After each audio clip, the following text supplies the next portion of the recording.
barbaachifta. Hiriyaa koo sin jaaladha. Ani warra milkaa'ina kee hawwiin eegan keessaa isa tokko. Dhugaa tokko sitti himuu nu barbaachifta. Kan si barbaannu jaalannee sitti hin fakkaatin wanta akka nuyi si barbaannu godhutu si keessa jiraati. Mee akkuma barreeffama kana dubbisteen akka barbaachistu ofitti himi. Haala kee har'aa ilaalta ta'a. Sin hubadha. Ilaalchi haalichi kana akka ati jettuuf siif hin eeyyamu ta'a. Mee garuu waa yaadadhu.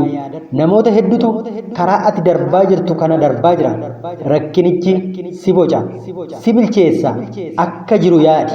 Ofii keef, maatii keef, saba keef ni barbaachifta. Kanaaf yeroon kun yeroo tarkaanfii itti fudhattu siif haa ta'u. Jabaadhu boruu keetti abdii hori. Nu barbaachifta, nuuf jiraadhu.